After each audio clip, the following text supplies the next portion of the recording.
चलिए बताइए, तो ए और बी का जो है हमारा योग कितना होगा। अब यहाँ पर एक छोटा सा कंसेप्ट हम आपके लिए एक और लेकर आए हैं, वो भी बहुत जबरदस्त कंसेप्ट है। इस सवाल को पढ़ने के पहले मुझे लगता है आप लोगों को वो कंसेप्ट पढ़ लेना चाहिए। उस कंसेप्ट का मेरे भाई नाम यहाँ पर है एरो कंसेप्ट। आप एरो लगा सकते हो, एरो कह सकते हो, यहाँ पर कोई दिक्कत की बात नहीं है, ठीक है। तो यहाँ आप कह सकते हैं एरो कंसेप्ट। एरो कंसेप्ट का मतलब क्या होता है? एरो कंसेप्ट का कभी मतलब ये नहीं होता कि आपने एक प्यारा सा दिल बनाया और उसके बाद यहाँ से एकदम तीर चलाई और यहाँ से एकदम ऐसे खून टपका रहे हो, इसे एकदम जो है यहाँ पे पूरा भर भर के तब यहाँ लिखे हो फलाना लफ्ज फलाना वाला। ये एरो नहीं है मेरे भाई, ये एरो नहीं है जो आप सोच रहे हैं। ये बचपन वाला एरो था जो आप यहाँ पर किसी को देते थे, आपको किसी से मिलता था, ठीक है। हालांकि आपको नहीं मिलता था, आप किसी को देते ही थे। आपको थोड़ा और पीछे लेके चलते हैं, जहाँ पर ये एरो से ऊपर एक बात आ गई थी, और वो हमारी बात आई थी मेरे भाई ये वाले एरो की। याद करो, आज से 1000 साल पहले ऐसे तीर देखने को मिलते थे, आज भी मिलते हैं। कहीं पर भी म्यूजियम में चले जाओ, ये वाला तीर मिलता है। अब इस एरो में ना बहुत ध्यान से समझोगे ना, प्यार भरी नजरों से जब इसे देखोगे तो ये आपको बहुत कुछ सिखाएगा। टोटल इसके पास 4 तरह के कोण बनते हैं। पहला कोण यहाँ अल्फा होता है, दूसरा कोण यहाँ बीटा होता है, तीसरा कोण यहाँ गामा होता है, और ये भैया बाहर वाला थीटा होता है। तो ये लोग आपस में मिलकर एक एग्रीमेंट करते हैं, ठीक है। और आपस में मिलकर एग्रीमेंट क्या कहते हैं, ऐसे समझ लो कि ये बाहर वाला राजा है और ये इसकी 3 रानियां हैं, ठीक है। अगर इस राजा को तीनों रानी को बचाना है मेरे भाई, तो यानी इसको जो है इसकी जो ताकत है वो सबके बराबर होनी जरूरी है यहाँ पे, ठीक है। अगर ये बाहर भाई पहरा दे रहा है तो इसका मतलब यहाँ पर इन तीनों के बराबर में है ना, ये रोक रहा है सभी को एक तरीके से, समझ लो यहाँ पर। ऐसे समझ लो ये 3 दुश्मन है जो इसके ऊपर अटैक कर रहे हैं और ये अकेला सारा अटैक सह रहा है, यानी इसका मतलब इसका जो बल है वो तीनों के बराबर है। तो एरो कंसेप्ट यही सिखाता है कि यानी हमेशा जो बाहर वाला कोण है ना वो बराबर हो जाएगा अंदर के तीनों कोणों के जोड़ के, यानी alpha plus beta plus gamma.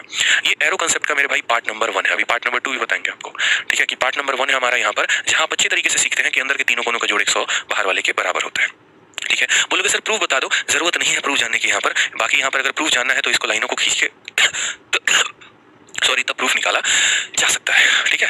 अब जैसे मानो इसी एरो में क्वेश्चन आपका क्या आया, इसी एरो में जैसे क्वेश्चन आया था पिछली बार पेपर में, और वो मेरे भाई यहाँ पर ही आया था। जल्दी से आंसर बता दीजिए। जैसे यहाँ पर क्वेश्चन में दिया गया था कि ये 70 डिग्री है, ये हमारा 20 डिग्री है, ठीक है, और ये बाहर वाला हमारा 130 डिग्री है, तो ये पीछे वाला थीटा हमारा कितना होगा, जल्दी से बताओ। देखते हैं सबसे पहले कमेंट बॉक्स में यहाँ पर जो है कौन आंसर बताता है, ठीक है। कोई दिक्कत की बात। आप बोलेंगे सर देखिए बाहर वाले, देखो बाहर वाला जो कोण है यानी ये जो 130 है, ये 130 हमारा बराबर होगा अंदर के तीनों कोणों के जोड़ के, यानी 70 जमा 20 जमा थीटा के। तो अगर हमें मान लीजिए वो थीटा का मान बताना है तो 130 में से 90 घटाना पड़ेगा। 130 में से 90 घटा दीजिए, 40 आ जाएगा, यानी पीछे वाला एंगल कितना होगा, तो पीछे वाला एंगल हमारा 40 डिग्री हो जाएगा मेरे भाई। कितना हो जाएगा, 40 डिग्री हो जाएगा। अब इस एरो नंबर में मैंने आपसे कहा था ये पार्ट नंबर 1 है। इसका पार्ट नंबर 2 क्या होता है? पार्ट नंबर 2 बहुत ही प्यारा होता है, कुछ नहीं होता। आप यहाँ पर समझना, ये जो लाइन आपने बनाई है ना, ये लाइन मेरे भाई जो है ऐसा हो जाता है सीधा एकदम ऐसा, ठीक है। और ये जो लाइन आपने बनाई है ये भी अपने आप में एकदम ऐसे सीधा हो जाता है। अब जब सीधा और सीधा हो गए तो ये बीच वाला तो गया एंगल, इस एंगल का तो कोई निर्माण ही नहीं होगा, कोई नाम ही नहीं होगा यहाँ पे, यानी ये वाला एंगल मेरे भाई हो गया गायब। अब जब ये हो गया गायब, इसका मतलब बाहर वाला कोण हमारे इन दोनों कोणों के जोड़ के बराबर होगा, बस ये बात ध्यान रखना है, ठीक है। इसको डब्ल्यू भी कहा जाता है यहाँ पर, ये जो डब्ल्यू है ना ये भी कहा जाता है कि अंदर के दोनों जोड़ बाहर वाले के बराबर हो जाते हैं।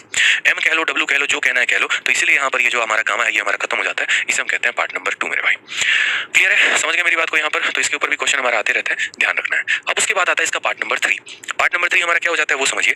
पार्ट नंबर 3 की अगर हम बात करते हैं तो पार्ट नंबर 3 जो होता है वो हमारा क्या होता है, वो हमारा ये होता है कि जैसे मानो 2 पैरेलल लाइन है और इनके बीच में ऐसे कई सारे हमने एम बना दिए, कई सारे एम बना दिए, ऐसे लो हमने कई सारे एम बना दिए, एक नहीं कई सारे एम बना दिए। उस केस में यहाँ पर क्या होगा, तो जैसे मानो जहां जहां एंगल बनेगा, ए हो गया, फिर यहाँ बी हो गया, फिर यहाँ सी हो गया, और फिर यहाँ पर क्या हो गया, डी हो गया, ठीक है। हो गया मेरे भाई यहाँ पर क्या एक और एंगल बनेगा, तो जी हाँ बिल्कुल एक और एंगल बन जाएगा यहाँ पर ई, ठीक है। तो कई सारे एंगल बन गए ना यहाँ पे। एक सेकंड रुक जाओ, यहाँ पर जो है ना इसको ऐसे स्टॉप मार लेते हैं। तो यहाँ पर हमने कहा कि कई सारे हमारे एंगल बनते चले गए और हम यहाँ पर जो है एंगल देखेंगे तो बोलेंगे सर ये हमारा डी हो गया।